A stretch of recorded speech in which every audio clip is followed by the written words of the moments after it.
Hi, boys and girls, it's Miss Braverman. I have been missing you guys so much over this past week that I thought it might be a good idea to get on a video chat and create this little video for you so you could see my face and I could say hi. So I wanted to share with you chapter 1 of one of my absolute favorite books. And if you know anything about Miss Braverman, I'm sure you can figure out what series I'm going to go to. You want to take a guess? All right. Harry Potter. Were you right? I'm sure you probably were. So since there's many books in the series, I thought that I would start with chapter 1 of book number 1, Harry Potter and the Sorcerer's Stone by J.K. Rowling. And something cool about this book is that it is the illustrated version. So it has a lot of cool photos in it, illustrations, I should say, by Jim Kay. And in this case, the book is completely the same. All the words I'm going to read are just like your copy at home or the copy you might get from the library or find online. So if you'd like to read along with me, just take out any version of Harry Potter and the Sorcerer's Stone and follow along. But I will be sure to show you each picture. So for chapter 1, The Boy Who Lived, here's our photos. If you've ever read this book before, you know that family is the Dursleys. Mr. and Mrs. Dursley of number 4 Privet Drive were proud to say that they were perfectly normal, thank you very much. They were the last people you'd expect to be involved in anything strange or mysterious because they just didn't hold with much nonsense. Mr. Dursley was the director of a firm called Grunnings, which made drills. He was a big, beefy man with hardly any neck, although he did have a very large mustache. Mrs. Dursley was thin and blonde and had nearly twice the usual amount of neck, which came in very useful, as she spent so much of her time craning over garden fences, spying on the neighbors. The Dursleys had a small son named Dudley, and in their opinion, there was no finer boy anywhere. The Dursleys had everything they wanted, but they also had a secret, and their greatest fear was that somebody would discover it. They didn't think they could bear it if anyone found out about the Potters. Mrs. Potter was Dursley's sister, Mrs. Dursley's sister. But they hadn't met for several years. In fact, Mrs. Dursley pretended she didn't even have a sister because her sister and her good-for-nothing husband were as un-Dursley-ish as it was possible to be. The Dursleys shuddered to think that what the neighbors would say if the Potters arrived in the street. The Dursleys knew that the Potters had a small son too, but they had never even seen him. This boy was another good reason for keeping the Potters away. They didn't want Dudley mixing with a child like that.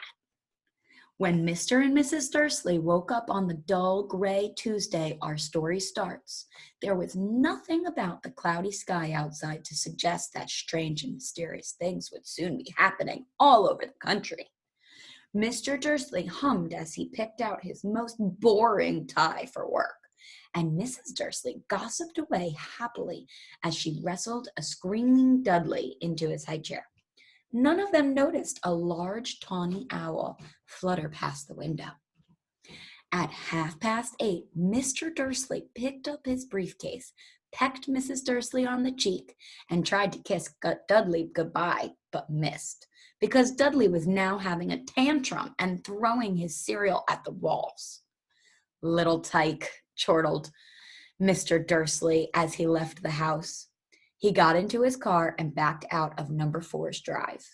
It was on the corner of the street that he noticed the first sign of something peculiar: a cat reading a map.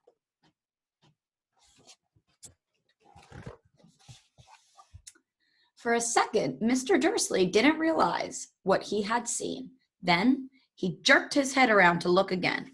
There was a tabby cat standing on the corner of Privet Drive. But there wasn't a map in sight. What could he have been thinking of? It must have been a trick of the light. Mr. Dursley blinked and stared at the cat. It stared back. As Mr. Dursley drove around the corner and up the road, he watched the cat in his mirror. It was now reading the sign that said Privet Drive. No, looking at the sign. Cats couldn't read maps or signs. Mr. Dursley gave himself a little shake and put the cat out of his mind. As he drove towards town, he thought of nothing except a large order of drills he was hoping to get that day. But on the edge of town, drills were driven out of his mind by something else. As he sat in the usual morning traffic jam, he couldn't help noticing that there seemed to be a lot of strangely dressed people about, people in cloaks. Mr. Dursley couldn't bear people who dressed in funny clothes. The get-ups you saw on young people. He supposed this was some stupid new fashion. He drummed his fingers on the steering wheel, and his eyes fell on a huddle of these weirdos standing quite close by. They were whispering excitedly together. Mr. Dursley was enraged to see that a couple of them weren't young at all. Why, that man had to be older than he was, and wearing an emerald green cloak. The nerve of him! But then it struck Mr. Dursley that this was probably some silly stunt. These people were obviously collecting for something. Yes, that could be it. The traffic moved on, and a few moments later, Mr. Dursley arrived in the Grunnings car park, his mind back on drills. Mr. Dursley always sat with his back to the window in his office on the 9th floor. If he hadn't, he might have found it harder to concentrate on drills that morning. He didn't see the owls swooping past in broad daylight, though people down in the street did.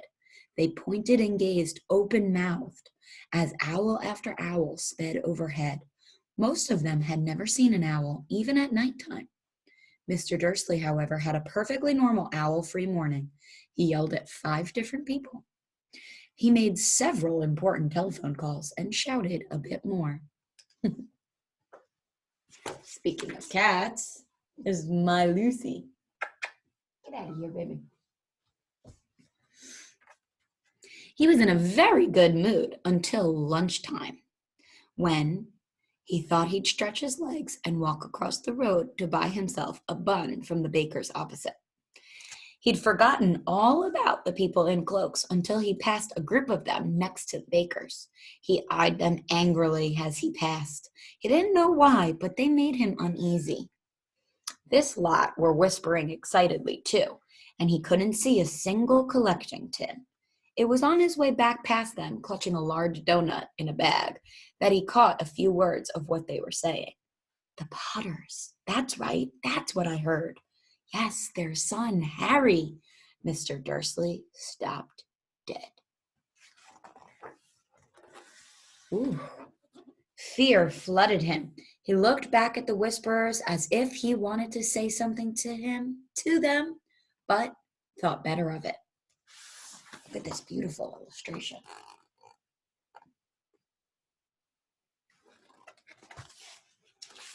He dashed back across the road, hurried up to his office, snapped at his secretary not to disturb him, seized his telephone, and had almost finished dialing his home number when he changed his mind. He put the receiver back down and stroked his mustache, thinking, no, he was being stupid. Potter wasn't such an unusual name. He was sure there were lots of people called Potter who had a son called Harry. Come to think of it, he wasn't even sure his nephew was called Harry. He'd never even seen the boy. It might have been Harvey or Harold. There was no point in worrying Mrs. Dursley. She always got so upset at any mention of her sister. He didn't blame her if he'd had a sister like that, but all the same, those people in the cloaks. He found it a lot harder to concentrate on drills that afternoon, and when he left the building at 5 o'clock, he was still so worried that he walked straight into someone just outside the door. Sorry, he grunted, as the tiny old man stumbled and almost fell. It was a few seconds before Mr. Dursley realized that the man was wearing a violet cloak. He didn't seem at all upset at being almost knocked to the ground. On the contrary, his face split into a wide smile, and he said in a squeaky voice that made passers-by stare, "Don't be sorry, my dear sir, for nothing could upset me today. Rejoice, for you know who has gone at last. Even muggles like yourself should be celebrating this happy, happy day." And the man hugged Mr. Dursley around the middle and walked off. Mr. Dursley stood rooted to the spot. He had been hugged by a complete stranger. He also thought he had been called a muggle, whatever that was. He was rattled. He hurried to his car and set off home, hoping he was imagining things, which he had never hoped before because he didn't approve of imagination. As he pulled into the driveway of number 4, the first thing he saw, and it didn't improve his mood, was the tabby cat he'd spotted that morning. It was now sitting on his garden wall.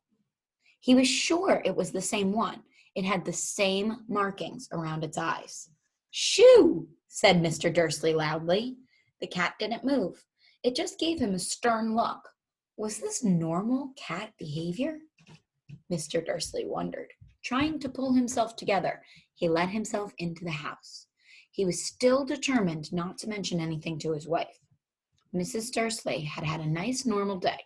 She told him over dinner all about Mrs. Next Door's problems with her daughter and how Dudley had learned a new word, shan't. Mr. Dursley tried to act normally. When Dudley had been put to bed, he went to the living room and eat in time to catch the last report on the evening news. See, get out of here. And finally, bird watchers everywhere have reported that the nation's owls have been behaving very unusually today. Although owls normally hunt at night and are hardly ever seen in daylight, there have been hundreds of sightings of these birds flying in every direction since sunrise. Experts are unable to explain why the owls have suddenly changed their sleeping pattern. The newsreader allowed himself a grin. Most mysterious. And now over to Jim McGuffin with the weather. Going to be any more showers of owls tonight, Jim? "Well, Ted," said the weatherman, "I don't know about that. But it's not only the owls who have been acting oddly today. Viewers as far apart as Kent, Yorkshire, and Dundee have been phoning in to tell me that instead of the rain I promised yesterday, they've had a downpour of shooting stars. Perhaps people have been celebrating bonfire night early. It's not until next week, folks. But I can promise a wet night tonight." Mr. Dursley sat frozen in his armchair. Shooting stars all over Britain? Owls flying by daylight? Mysterious people in cloaks all over the place? And a whisper about the Potters. Mrs. Dursley came into the living room carrying 2 cups of tea. It was no good. He'd have to say something to her. He cleared his throat nervously. Petunia, dear? You haven't heard from your sister lately, have you?" As he had expected, Mrs. Dursley looked shocked and angry. After all, they normally pretended she didn't even have a sister. "No," she said sharply. "Why?" "Funny stuff on the news," Mr. Dursley mumbled. "Owls, shooting stars, and there were a lot of funny-looking people in town today." "So?" snapped Mrs. Dursley. "Well, I just thought maybe it was something to do with, her lot." Mrs. Dursley sipped her tea through pursed lips. Mr. Dursley wondered whether he dared tell her he'd heard the name Potter. He decided he didn't dare. Instead, he said, as casually as he could, "Their son. He'd be about Dudley's age now, wouldn't he?" "I suppose so," said Mrs. Dursley stiffly. "What's his name again?" "Howard, isn't it?" "Harry. Nasty common name, if you ask me." "Oh, yes," said Mr. Dursley, his heart sinking horribly. "Yes, I quite agree." He didn't say another word on the subject as they went upstairs to bed, while Mrs. Dursley was in the bathroom. Mr. Dursley crept to the bedroom window and peered down to the front garden. The cat was still there. It was staring down Privet Drive as though it were waiting for something. Was he imagining things? Could all this have anything to do with the Potters? If it did, if it got out that they were related to a pair of, well, he didn't think he could bear it. The Dursleys got into bed.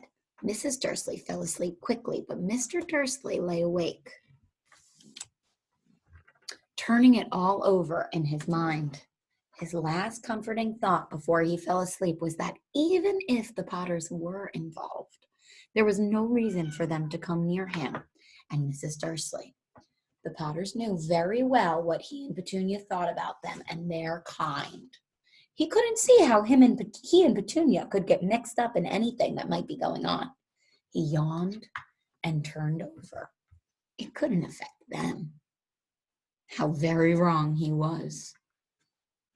You just want to be in this video, don't you? Mr. Dursley might have been drifting into an uneasy sleep, but the cat on the wall outside was showing no signs of sleepiness. It was sitting as still as a statue, its eyes fixed unblinkingly on the far corner of Privet Drive.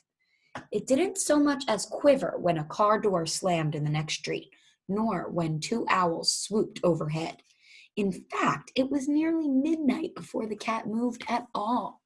A man appeared on the corner the cat had been watching, appeared so suddenly and silently, you'd have thought he'd just popped out of the ground. The cat's tail twitched and its eyes narrowed. Nothing like this man had ever been seen in Privet Drive. He was tall, thin, and very old, judging by the silver of his hair and beard, which were both long enough to tuck into his belt. Can you guess who they're talking about? He was wearing long robes, a purple cloak, which swept to the ground, and high-heeled buckled boots. His blue eyes were light, bright, and sparkling behind his half-moon spectacles, and his nose was very long and crooked, as though it had been broken at least twice. This man's name was Albus Dumbledore. Albus Dumbledore didn't seem to realize that he had just arrived in a street where everything from his name to his boots were unwelcome. He was very busy rummaging in his cloak, looking for something, but he did seem to realize he was being watched because he looked up suddenly at the cat, which was still staring at him from the other end of the street. For some reason, the sight of the cat seemed to amuse him. He chuckled and muttered, "I should have known." He had found what he was looking for in his inside pocket. It seemed to be a silver cigarette lighter. He flicked it open, held it up in the air, and clicked it. The nearest street lamp went out with a single little pop. He clicked it again. The next lamp flickered into darkness. 12 times he clicked the put outer until the only lights left in the whole street were two tiny pinpricks in the distance, which were the eyes of the cat watching him. If anyone looked out their window now, even beady-eyed Mrs. Dursley, they wouldn't be able to see anything that was happening down on the pavement. Dumbledore slipped the put-outer back inside his cloak and set off down the street towards number 4, where he sat down on the wall next to the cat. He didn't look at it, but after a moment, he spoke to it. "Fancy seeing you here, Professor McGonagall." He turned to smile at the tabby, but it had gone. Instead, he was smiling at a rather severe-looking woman who was wearing square glasses exactly the shape of the markings the cat had around its eyes. She, too, was wearing a cloak, an emerald one. Her black hair was drawn into a tight bun. She looked distinctly ruffled. "How did you know it was me?" she asked. "My dear Professor, I've never seen a cat sit so stiffly." "You'd be stiff if you'd been sitting on a brick wall all day," said Professor McGonagall. "All day? When you could have been celebrating? I must have passed a dozen feasts and parties on my way here." Professor McGonagall sniffed angrily. "Oh, yes, everybody's celebrating all right," she said impatiently. "You'd think they'd be a bit more careful, but no. Even the Muggles have been noticed something's going on." "It was on their news." She jerked her head back at the Dursleys' dark living room window. "I heard it. Flocks of owls, shooting stars. Well, They're not completely stupid. They were bound to notice something. Shooting stars down in Kent? I'll bet that was deadly. I'll bet that was Daedalus Diggle. He never had much sense. You can't blame them, said Dumbledore gently. We've had precious little to celebrate for 11 years. I know that, said Professor McGonagall irritably, but that's no reason to lose our heads. People are being downright careless, out on the streets in broad daylight, not even dressed in muggle clothes, swapping rumors. She threw a sharp sideways glance at Dumbledore here, as though hoping he was going to tell her something. But he didn't. So she went on. A fine thing it would be if, on the very day you-know-who seems to have disappeared at last, the Muggles found out about us all. I suppose he really has gone, Dumbledore? It certainly seems so, said Dumbledore. We have much to be thankful for. Would you care for a sherbet lemon? A what? A sherbet lemon. They're a kind of Muggle sweet I'm rather fond of. No, thank you, said Professor McGonagall coldly, as though she didn't think this was the moment for sherbet lemons. As I say, even if you-know-who has gone, my dear Professor, surely a sensible person like yourself can call him by his name? All this you-know-who nonsense. For 11 years, I have been trying to persuade people to call him by his proper name, Voldemort. Professor McGonagall flinched, but Dumbledore, who was unsticking 2 sherbet lemons, seemed not to notice. It all gets so confusing if we keep saying you-know-who.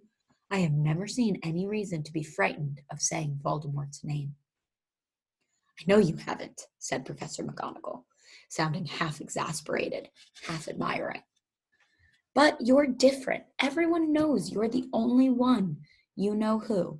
Oh, all right. Voldemort was frightened of. You flatter me, said Dumbledore calmly. Voldemort had powers I will never have.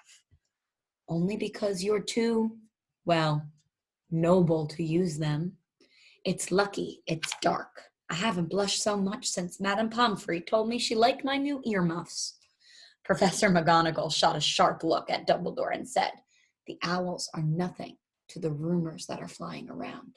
You know what's everyone saying about why he's disappeared? About what finally has stopped him? It seemed that Professor McGonagall had reached the point she was most anxious to discuss, the real reason she had been waiting on a cold, hard wall all day. For neither as a cat nor as a woman had she fixed Dumbledore with such a piercing stare as she did now. It was plain that whatever everyone was saying, she was not going to believe it until Dumbledore told her it was true. Dumbledore, however, was choosing another sherbet lemon, and he did not answer. What they're saying, she pressed on, is that last night Voldemort turned up in Godric's Hollow. He went to find the Potters. The rumor is that Lily and James Potter that they're dead. Dumbledore bowed his head. Professor McGonagall gasped. Lily and James? I can't believe it. I didn't want to believe it. Oh, Albus. Dumbledore reached out and patted her on the shoulder. I know, he said heavily. Professor McGonagall's voice trembled as she went on. But that's not all. They're saying he tried to kill the Potter's son, Harry, but he couldn't.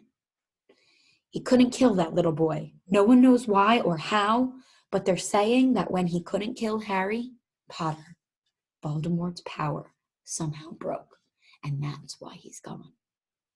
Dumbledore nodded glumly. It's true, faltered Professor McGonagall. After all he's done, all the people he's killed, he couldn't kill a little boy? It's just astounding, of all the things to stop him. But how in the name of heaven did Harry survive? We can only guess, said Dumbledore. We may never know. Professor McGonagall had pulled out a lace handkerchief and dabbed at her eyes beneath her spectacles. Dumbledore gave a great sniff as he took a golden watch from his pocket and examined it. It was a very odd watch. It had 12 hands, but no numbers. Instead, little planets were moving around the edge. It must have made sense to Dumbledore, though, because he put it back in his pocket and said, Hagrid's late. I suppose it was he who told you I'd be here, by the way. Yes, said Professor McGonagall, and I don't suppose you're going to tell me why you're here, of all places? I've come to bring Harry to his aunt and uncle. They're the only family he has left now. You can't mean the people who live here, cried Professor McGonagall, jumping to her feet and pointing at number 4. Dumbledore, you can't. I've been watching them all day. You couldn't find 2 people who are less like us. And they've got this son. I saw him kicking his mother all the way up the street, screaming for sweets. Harry Potter, come and live here? It's the best place for him, said Dumbledore firmly. His aunt and uncle will be able to explain everything to him when he's older. I've written them a letter. A letter, repeated Professor McGonagall faintly, sitting back down on the wall. Really, Dumbledore, you think you can explain all this in a letter? These people will never understand him. He'll be famous, a legend. I wouldn't be surprised if today was known as Harry Potter Day in the future. There will be books written about Harry. Every child in our world will know his name. Exactly, said Dumbledore, looking very seriously over the top of his half-moon glasses.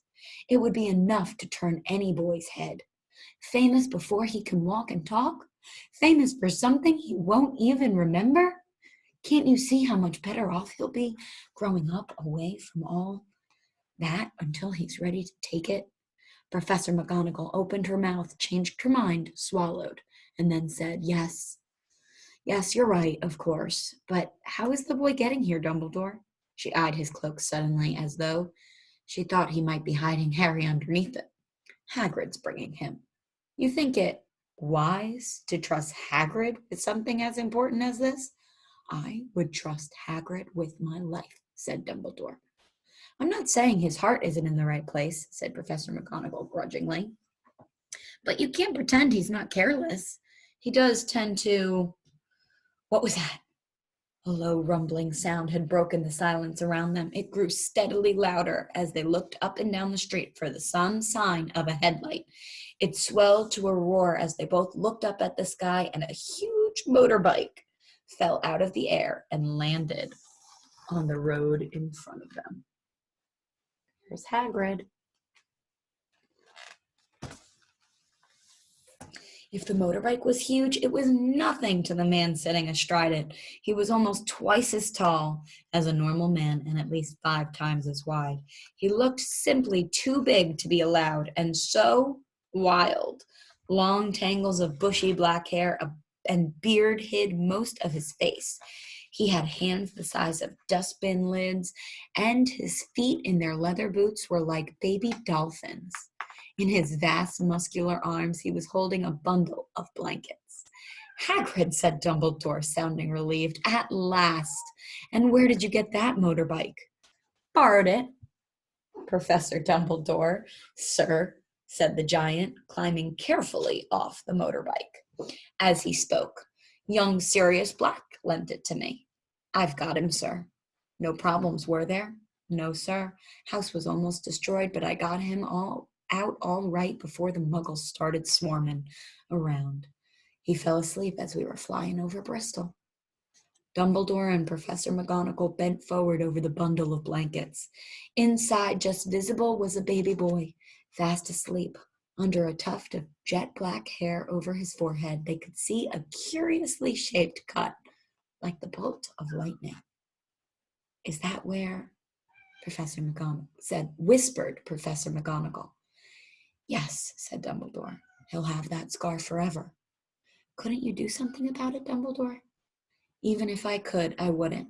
Scars can come in useful. I have one myself above my left knee, which is a perfect map of the London Underground. Well, give him here, Hagrid. We'd better get this over with. Dumbledore took Harry in his arms and turned toward the Dursleys' house. Could I say goodbye to him, sir? Asked Hagrid. He bent his great shaggy head over Harry and gave him what must have been a very scratchy, whiskery kiss. Then suddenly Hagrid let out a howl like a wounded dog.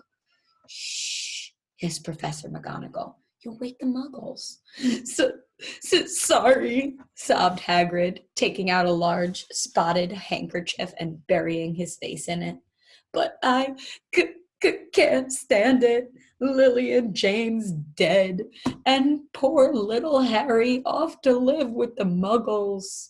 Yes, yes, it's all very sad, but get a grip on yourself. Hagrid or will be found, Professor McGonagall whispered, patting Hagrid gingerly on the arm as Dumbledore stepped over the low garden wall and walked to the front door. He laid Harry gently on the doorstep, took a letter out of his cloak, tucked it inside Harry's blankets, and then came back to the other two. For a full minute, the three of them stood and looked at the little bundle. Hagrid's shoulders shook. Professor McGonagall blinked furiously, and the twinkling light that usually shone from Dumbledore's eyes seemed to have gone out. Well, said Dumbledore finally, that's that. We've no business staying here. We may as well go and join the celebrations. Yeah, said Hagrid in a very muffled voice. I'd best get this bike away. Good night, Professor McGonagall. Professor Dumbledore, sir? Wiping his streaming eyes on his jacket sleeve, Hagrid swung himself onto the motorbike and kicked the engine into life. With a roar, it rose into the air and off into the night. I shall see you soon, I expect, Professor McGonagall, said Dumbledore, nodding to her. Professor McGonagall blew her nose in reply. Dumbledore turned and walked back down the street. On the corner, he stopped and took out the silver putter-outer. He clicked it once, and 12 balls of light sped back to their street lamps, so that Privet Drive glowed suddenly orange, and he could make out a tabby cat slinking around the corner at the other end of the street. He could just see the bundle of blankets on the steps of number 4. Good luck, Harry, he murmured. He turned on his heel, and with a swish of his cloak, he was gone. A breeze ruffled the neat hedges of Privet Drive, which lay silent and tidy under the inky sky, the very last place you would expect astonishing things to happen. Harry Potter rolled over inside his blankets without waking up. One small hand closed on the letter beside him, and he slept on, not knowing he was special, not knowing he was famous, not knowing he would be woken in a few hours' time by Mrs. Dursley's scream as she opened the front door to put out the milk bottles, nor that he would spend the next few weeks being prodded and pinched by his cousin Dudley. He couldn't know that at this very moment, people meeting in secret all over the country were holding up their glasses and saying in hushed voices, "To Harry Potter, the boy who lived."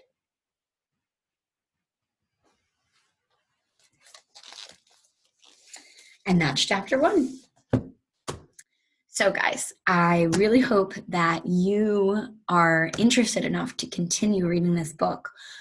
If you take it out from the library, if you have it at home, if you find it on Destiny, if you find it somewhere else online. But please let me know how you like it. Let me know what you thought of this read aloud.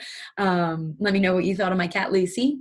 I will post a Schoology discussion question so that if you did choose to watch, you can comment, you can talk about it with your friends. And here she is to say goodbye. And